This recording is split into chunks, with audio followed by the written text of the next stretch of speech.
Do you know what power sounds like?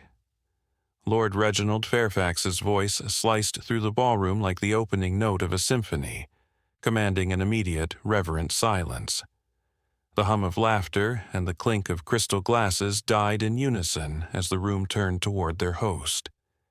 His silhouette, framed by the opulent glow of the chandelier above, exuded an air of grandeur that could only belong to a man both worshipped and feared. The spotlight fell squarely upon him, and behind him, resting in its glass sanctum, was the masterpiece of the evening, the star of eternity. The jewel's brilliance was mesmerizing, a deep, otherworldly blue that seemed to pulse with a life of its own. Even from afar, one could swear they saw galaxies swirling within its crystalline depths. As Fairfax spoke, his ivory cane tapped against the marble floor in perfect rhythm with his words, each tap resonating like a heartbeat. "It sounds," he continued, his voice rising to fill every corner of the grand hall, "like the heartbeat of eternity itself." He gestured with a sweeping motion toward the jewel, his embroidered waistcoat catching the light in a cascade of gold. "Ladies and gentlemen," he said, his tone steeped in theatrical gravitas, "tonight you are not merely witnesses to its brilliance, but custodians of its legend." A ripple of murmurs coursed through the crowd, a wave of whispered awe mingled with skepticism. At the back of the room, a man in a sharp black suit leaned toward his companion and murmured with a smirk, "Custodians? He's laying it on thick, more like spectators to a well-polished show." Fairfax's sharp eyes, glinting with the cunning of a man who thrived on command, scanned the crowd. Even the faintest murmur seemed to fall silent under his gaze. He took a deliberate step forward, his cane tapping once more. "The star of eternity is not merely a jewel," he said, his voice now a low, sonorous rumble. "It is the culmination of centuries, battles fought, kingdoms toppled, lives sacrificed, all for this single fragment of the infinite. Do you not feel it?" He paused, letting the room hang in a collective breath. "Do you not hear it?" he asked, his voice barely above a whisper now, yet somehow carrying as clearly as a shout. He turned to face the jewel, his cane lifted to point at its pulsating heart. The heartbeat of ambition, the rhythm of history itself. The applause began hesitantly, a smattering of claps at first, before cascading into a thunderous ovation. Fairfax turned back to the crowd, a satisfied smile gracing his lips. He raised his glass of champagne high. To beauty, to ambition, to the indomitable spirit of humankind. But as the crowd toasted and the orchestra resumed its melody, another story began to unfold, quietly and invisibly, in the corners untouched by the spotlight. Far across the grand hall, where golden light faded into the dim edges of obscurity, a figure emerged from the shadows. The intruder moved like a wisp of smoke, silent, fluid, and deliberate. Draped in black from head to toe, they blended seamlessly with the darkness, their face obscured by a sleek mask. Every step was calculated, every movement precise, as if rehearsed 100 times over.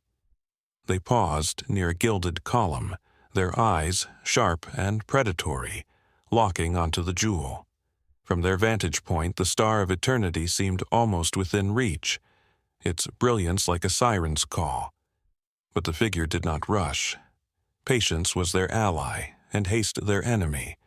They reached into the folds of their dark clothing and retrieved a small device, no larger than a pocket watch. A soft blue light blinked to life on its surface, casting a faint glow onto the gloved hand that held it. The thief's gaze shifted, scanning the room with the meticulous precision of a chess master surveying the board. Guests laughed, danced, and toasted, oblivious to the shadow in their midst. Security guards stood at strategic points, their postures stiff and their eyes alert but unseeing. The thief's lips curved into a faint smile beneath the mask. It was almost too easy. They activated the device with a subtle twist, and a barely perceptible hum emanated from it. Across the room, in the hidden recesses of the treasure display, a series of tiny mechanisms began to whir. The thief moved again, their path carefully choreographed to avoid drawing attention. Each step brought them closer to the jewel's pedestal, closer to the prize. Meanwhile, at the center of the ballroom, Fairfax basked in the glow of his guests' admiration. He moved through the crowd like a conductor through an orchestra, exchanging pleasantries, accepting compliments, and reveling in his moment of triumph. But beneath the surface of his polished exterior lay a mind as sharp as the facets of the star of eternity. Fairfax was no fool. He knew that with great treasure came great risk. "Marvelous piece, Reginald," said Lady Celeste Montague, a renowned art collector, as she examined the jewel from a respectful distance. "I must admit, I envy your audacity in displaying it so openly." Fairfax chuckled, his laugh rich and indulgent. "Ah, my dear Celeste, fortune favors the bold," he said, tapping his cane against the floor for emphasis. "Besides, the star of eternity deserves to be admired. What is beauty if it remains hidden?" "What indeed?" Celeste mused, her tone thoughtful. Her gaze lingered on the jewel, a glimmer of something unspoken in her eyes. "But tell me, Reginald, have you considered what might happen if someone decided they wanted it for themselves?" Fairfax's smile did not waver, but his grip on the cane tightened imperceptibly. "Let them try," he said smoothly. "The star is well protected. It would take a genius, or a madman, to even dream of stealing it." As he spoke, the thief reached the edge of the treasure room. They crouched low, their movements now slower and more deliberate. The blue light of their device pulsed in sync with the jewel's heartbeat, a silent dialogue between machine and treasure.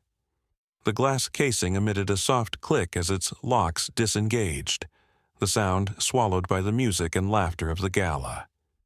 The thief rose to their full height, their gloved hand hovering inches above the star of eternity. For a moment, they hesitated, as if contemplating the enormity of what they were about to do. Then, with the precision of a surgeon, they plucked the jewel from its cradle. Its weight was surprising, heavier than they had expected, as if the burden of its history clung to it. An alarm should have sounded. Guards should have rushed in, but there was only silence. The thief slipped the jewel into a concealed pouch and melted back into the shadows, their exit as seamless as their entry. Back in the ballroom, Fairfax raised his glass once more, his voice booming with confidence. "To the star of eternity," he proclaimed, "a beacon of hope and ambition for generations to come." The crowd erupted in cheers, oblivious to the fact that the jewel, the star of the evening, was already gone.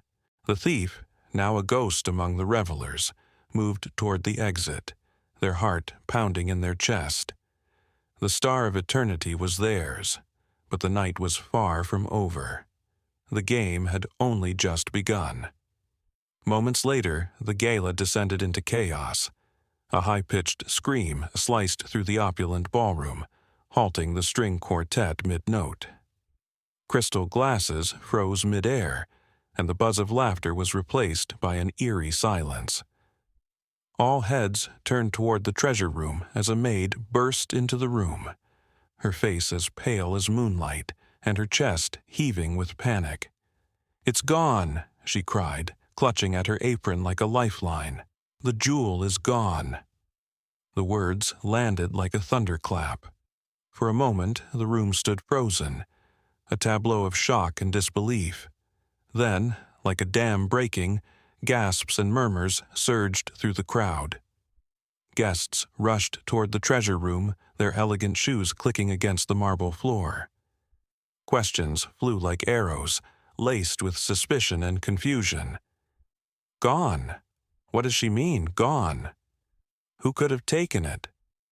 Wasn't there security? In the midst of the turmoil, two figures remained conspicuously composed. Seated inconspicuously near the back of the ballroom, Tommy and Tuppence Beresford exchanged a knowing glance. While others were swept up in the frenzy, the duo watched with calm, calculating eyes, their years of experience as amateur detectives sharpening their instincts. Tuppence, with the grace of a seasoned observer, adjusted her pearl necklace and leaned toward her partner. Her lips curved into a faint smile. "Well, darling," she said, her voice low enough to avoid drawing attention, "it seems our evening just got a bit more interesting." Tommy's response was equally measured. He leaned back in his chair, arms resting casually on the armrests as though he were watching a play unfold. A wry smile tugged at his lips. "Indeed," he replied. "Shall we see what's afoot?" Without another word they rose, their movements unhurried yet deliberate. Like shadows they slipped through the crowd, weaving past clusters of agitated guests. Their eyes, sharp as hawks, took in every detail, every trembling hand, every furtive glance, every bead of sweat betraying anxiety. The Beresfords were masters of observation, and tonight the ballroom was their hunting ground. As they approached the treasure room, the scene before them came into view. The glass case that once held the Star of Eternity was shattered, its fragments scattered like frozen tears across the pedestal. A velvet cloth, once pristine, now lay crumpled and empty. The jewel, the crowning glory of the evening, was gone. Tommy crouched near the pedestal, his fingers brushing lightly against the shards of glass. He frowned, his mind working like a finely tuned machine. "The glass is broken inward," he muttered, almost to himself. "Odd. If someone smashed it to grab the jewel, you'd expect it to shatter outward." Tuppence, standing beside him, cast her gaze over the gathered guests.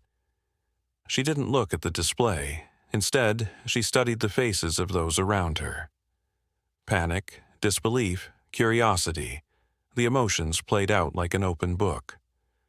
But it was the subtle ones she sought, the glances too quick to notice, the expressions too carefully composed.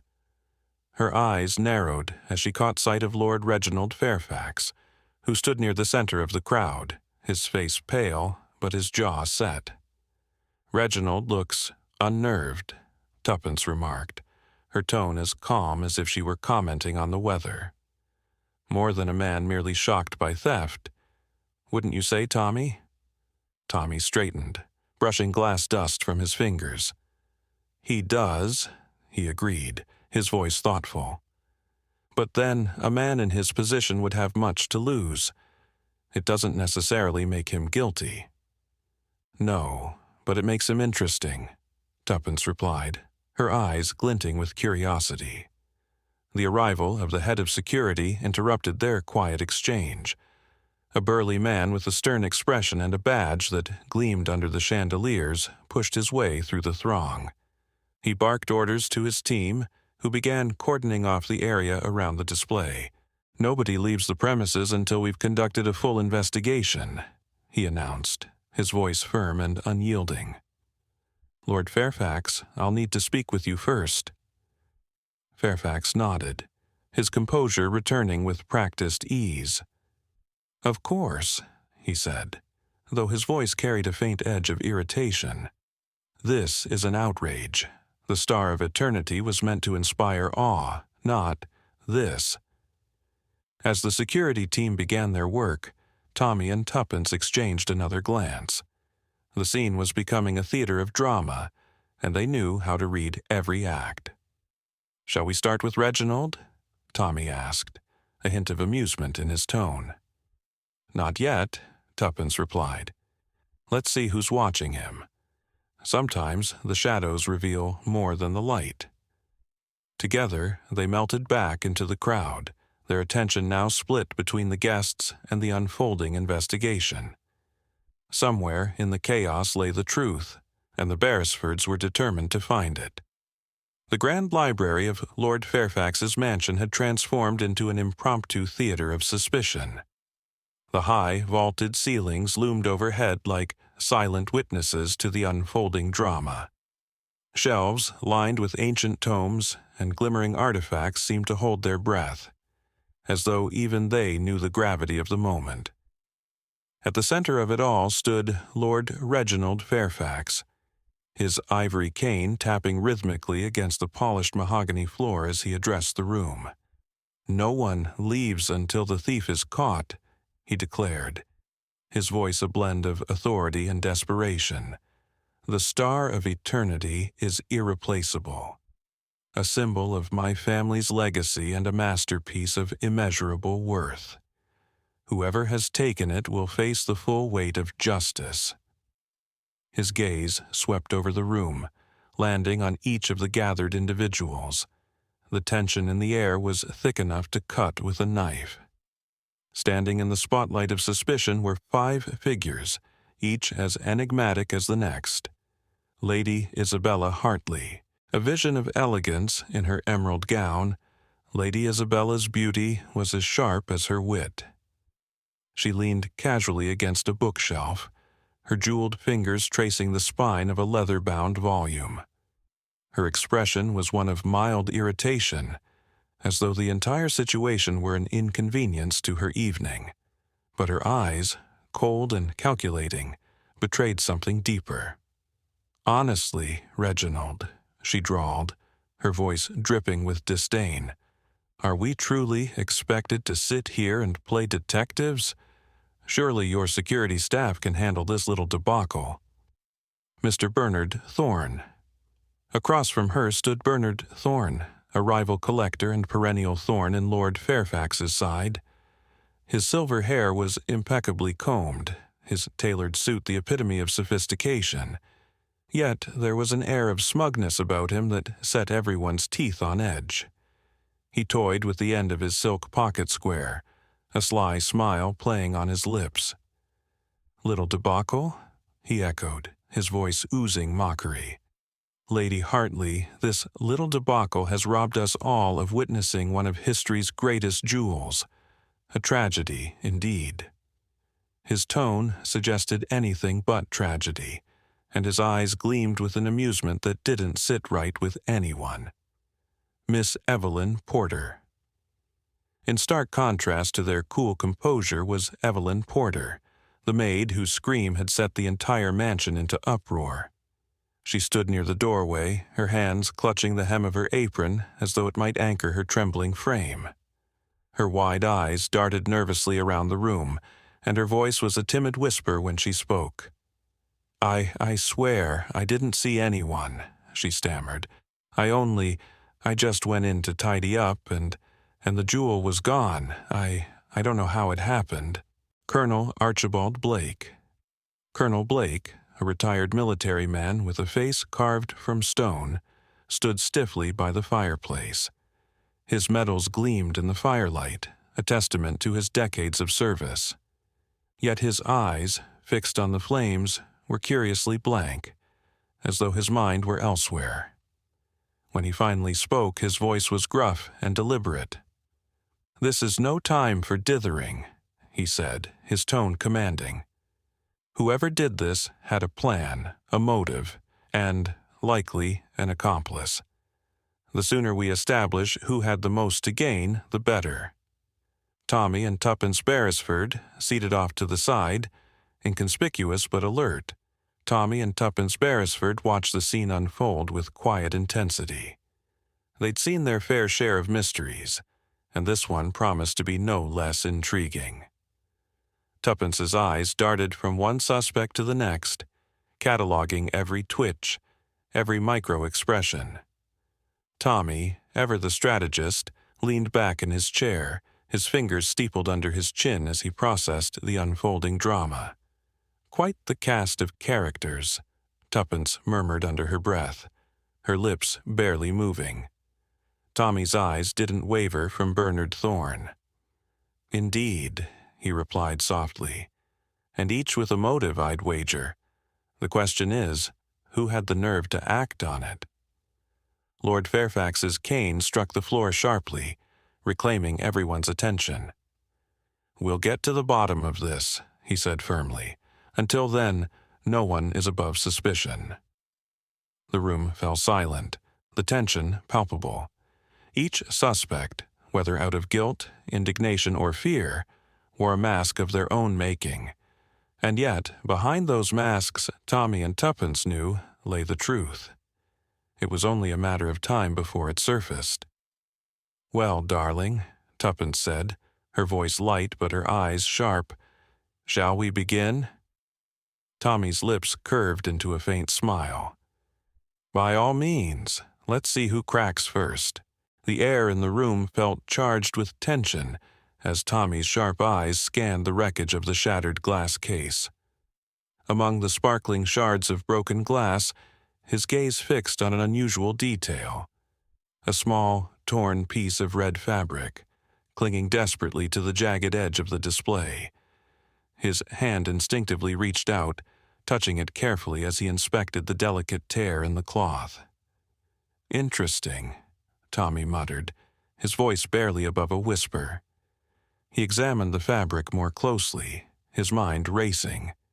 The thief was in a rush, no doubt about it. A hurried escape left this behind. But why was it so badly torn? Was it snagged while they were making off with the jewel? Or did it tear on purpose? The possibilities began to swirl in his mind as he stood up, his thoughts already racing ahead. But before he could speak, Tuppence's sharp eyes locked on another movement across the room. She had been observing Lady Hartley, who had seemed to be at ease amid the chaos, but now Tuppence noticed something peculiar. The lady's fingers slipped subtly into her purse, a quick, almost imperceptible gesture. Tuppence narrowed her gaze, her lips curling into a knowing smile. "Quite a bold move, don't you think?" she whispered to Tommy, her voice full of quiet determination. "She's hiding something. Let's keep an eye on her. We'll see if she slips up." The room buzzed with murmurs as the suspects began to gather in one corner, all under the watchful eyes of Tommy and Tuppence. The interviews were about to begin, and it quickly became clear that this would not be an easy task. The truth felt elusive, like a shadow dancing just out of reach. Each suspect offered contradictions that seemed to multiply with every word. Lady Hartley was the first to speak. Her demeanor was cool and composed, an aristocratic air that hinted at a life of privilege. "I was simply admiring the ballroom decor," she explained, her voice smooth and calm. Her gaze lingered briefly on the opulent surroundings, as though to reaffirm her own elegance. The flowers, the chandeliers, the arrangement of colors, all so delightful. But as for the artist behind that magnificent painting near the jewels— She paused, a slight hesitation flashing in her eyes. "I'm afraid I don't know. It didn't matter to me at the time." Tommy studied her intently, noticing the slight shift in her tone. How odd, he thought. A woman so immersed in culture and refinement couldn't possibly miss such an iconic painting, especially when it stood so prominently beside the jewels. Was she lying? Or had she truly never taken the time to notice? There was something about her that felt rehearsed, as though she were reciting a carefully crafted narrative. Then there was Mr. Thorne. From the moment Tommy began questioning him, the man's unease was palpable. He was too eager to answer, his words tumbling out in an unsteady rush. "It wasn't me," he practically shouted, his eyes darting from one person to the next. "I swear. It's Colonel Blake. It's got to be him. He was always standing so close to the display, hovering around the case like he was waiting for something." His hands were flailing now, pointing erratically in the direction of the colonel. "You must believe me. I saw him. He had a strange look in his eye, like he knew what was going to happen." Tommy raised an eyebrow. Thorne's frantic behavior was telling in itself. The way his voice cracked under pressure, how his accusations seemed to shift blame with every passing second. There was a nervous energy to him, a desperation that didn't match the calm demeanor of someone telling the truth. Could it be that he was trying to deflect attention from himself? Or was he simply too guilty to keep his story straight? Next up was Miss Porter. She was visibly shaken from the moment she sat down. Her eyes were wide, her face pale, and her hands were twisting together nervously. I was just walking by," she stammered, her voice small and trembling. "I didn't see anything. I wasn't paying attention to the display at all. I don't know what happened." She looked down at the floor, her gaze never meeting theirs. "I wasn't near the case. No, I swear." Tommy's mind raced. Her reaction felt too extreme for someone who was innocent. The way she avoided eye contact, how her words stuttered and faltered. There was more to this than she was willing to admit. Was she hiding a guilty conscience? Or had she witnessed something she wasn't prepared to speak of? Then, finally, there was Colonel Blake. Unlike the others, he remained eerily calm, almost too calm. He sat upright, his posture rigid, his hands clasped together in his lap. His responses were short, his tone clipped, as though he were deliberately keeping his distance from the conversation. "I wasn't near the case," he said flatly, his gaze unwavering, his voice carrying the weight of authority. "I don't know what you're implying. I've been here the entire time, minding my own business. No need to look my way." But Tommy was far from convinced. There was something about Blake's cold, stoic demeanor that didn't add up. The Colonel's eyes, though steady, betrayed a flicker of something darker. Was it guilt or simply the weariness of a man who had learned how to hide his emotions? His reluctance to speak in detail, his avoidance of direct answers, everything screamed that he was hiding something. But what?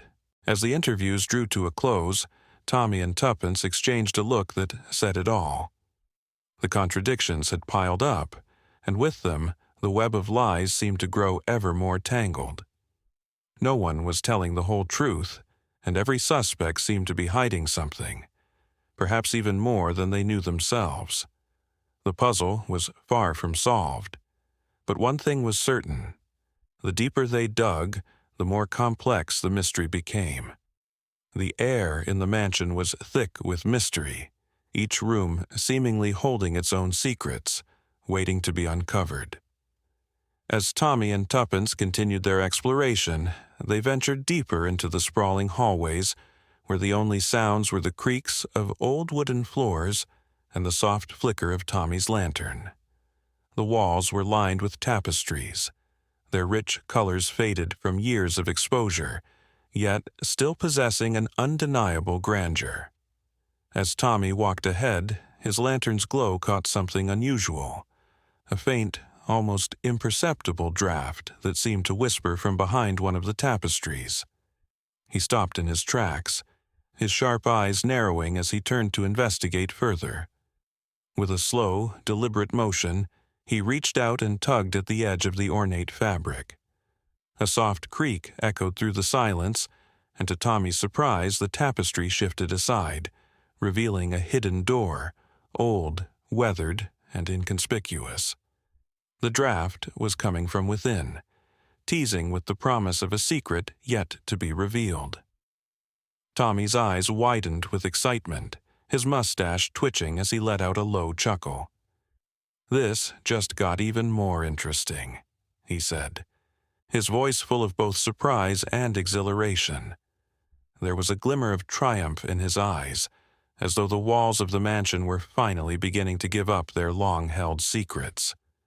With a firm push, Tommy opened the door, and it groaned in protest, revealing a narrow, dimly lit passageway that stretched out before them like a path leading into the unknown. The air was stale and heavy, and the walls of the passage were lined with faded wallpaper that seemed to have long since surrendered to time. "This is definitely not part of the main house," Tuppence murmured, her voice full of awe. "Where does it lead?" Tommy's gaze never left the passage as he nodded. "That's what we're about to find out." The narrow corridor twisted and turned, winding its way beneath the mansion, until they finally emerged into a small, dusty study. The room was cluttered with the weight of time. Old photographs scattered on a rickety desk, yellowed letters spilling out of a drawer, and bookshelves crammed with faded volumes that looked as though they hadn't been touched in decades. The room seemed to hold a quiet reverence for the forgotten stories of the past. But what really caught Tommy's attention was the object resting on the desk, a detailed sketch of something unmistakable. It was the Star of Eternity, the very same jewel they had been investigating, its intricate design captured with the precision of a master artist. The sketch was shaded in deep, rich lines, the shape and facets of the jewel coming to life on the yellowed paper. Tommy leaned in closer, his heart racing. This is no coincidence," he murmured, his fingers gently brushing over the image. "Someone's been here before us, and they were very interested in the star." Tuppence stood behind him, her expression serious as she took in the sketch. "But why hide it in a room like this? And who's been sketching it? It's almost like they knew the jewel would be the key." The room felt heavy with unanswered questions, and for a moment, time seemed to stand still. The hidden passage had led them straight into the heart of the mystery, and now the walls of this forgotten study whispered secrets of their own. Secrets that could finally reveal the truth behind the Star of Eternity and its disappearance. Tommy's eyes sparkled with determination. "We're getting closer, Tuppence. Much closer." The evening was heavy with tension as the dinner party progressed, the air thick with unspoken questions. The grand chandelier above cast a soft glow over the guests, but beneath the lavish elegance, something darker was at play. Tommy and Tuppence exchanged subtle, knowing glances from across the room. They had the pieces of the puzzle, and now it was time to put them all together. The moment arrived in a dramatic rush, as Tommy stood up with an air of quiet authority, his voice commanding yet measured. "Ladies and gentlemen," he began, his gaze sweeping the room, "I believe the time has come for the truth to come to light." The guests, already on edge, turned their attention toward him, murmurs rippling through the room. Lady Hartley, ever poised, looked as though she might laugh at the audacity of such a claim, but even she couldn't mask the flicker of tension that crossed her face. Tommy's eyes locked with hers, and without breaking his gaze, he continued, "The thief, my friends, is none other than Lady Hartley herself." A stunned silence fell over the room, and for the briefest moment it seemed as though time had stopped. Lady Hartley's face remained still, but her eyes betrayed her, widening ever so slightly. The other guests gasped, their eyes flicking from Tommy to her in disbelief. Tuppence, standing beside Tommy, added with sharp precision, "Lady Hartley has been orchestrating this scheme for years, driven by a deep-seated vendetta, one tied to a long-forgotten family feud. It was not just about wealth, but about revenge, a grudge passed down through generations." The realization hit like a thunderclap, and Lady Hartley's poised mask began to crack. She stood, her movements slow, almost regal, as she tried to regain control of the room. But Tommy was already steps ahead. "We found the hidden passage," Tommy continued, his voice unwavering. "The very same one that allowed you to bypass the prying eyes of the manor and execute your plan in secrecy. You thought you could outsmart us, but you underestimated our keen eyes and quick minds." Tuppence took a step forward, her eyes never leaving Lady Hartley's now faltering composure. "You used that secret route to enter the study," to study the jewel closely, to make sure you could strike when the moment was right. But you didn't account for the smallest details. You never expected that we would uncover the truth so swiftly. The room held its breath as the weight of the accusation settled over Lady Hartley. Her defiant facade crumbled, and in a low, cold voice, she finally spoke. "You have no idea what you're talking about." Tommy smirked, his eyes gleaming with quiet triumph. "Don't I? You left behind too many clues, the red fabric, the hidden door, the sketch of the Star of Eternity, something only someone with intimate knowledge of its value and significance could possess." Lady Hartley's hand shook as she reached for her purse, but before she could react, Tommy nodded to the butler, who swiftly retrieved the stolen Star of Eternity from its hiding place. As the jewel was placed in Lord Fairfax's hands, the atmosphere shifted. A wave of relief washed over his face, and he let out a breath he didn't realize he had been holding. Lord Fairfax turned to Tommy, his voice full of gratitude. "I cannot thank you enough, my dear friend. You've saved my family's legacy, and I fear what might have happened if this had gone on any longer." Tommy smiled, though there was no arrogance in his expression. "It was our pleasure, Lord Fairfax. The truth always has a way of coming to the surface, no matter how deep it's buried." The guests, still reeling from the revelation, began to murmur among themselves. Some exchanged wary glances, others seemed to have trouble processing the shocking twist. But one thing was clear. Lady Hartley's web of deceit had been unraveled, and the mansion's darkest secret had been exposed. As the tension lifted and the stolen jewel was returned to its rightful place, Tommy and Tuppence stood side by side, watching the aftermath unfold. The mystery had been solved, but for the two of them, it was just another victory in the ongoing battle against the shadows of deception.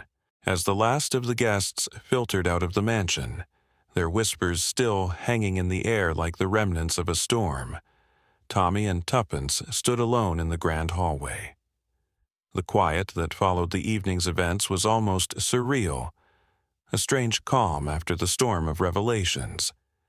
Yet something still lingered in the shadows, an unsolved riddle, a nagging feeling that even with the mystery unraveled, the story wasn't truly over. Tuppence noticed Tommy standing by the fireplace, his eyes fixed on the Star of Eternity, which now rested on a velvet cushion. His gaze was intense, far deeper than a simple appreciation of the jewel's beauty. She could sense his mind whirring, already lost in a new line of thought. "What is it?"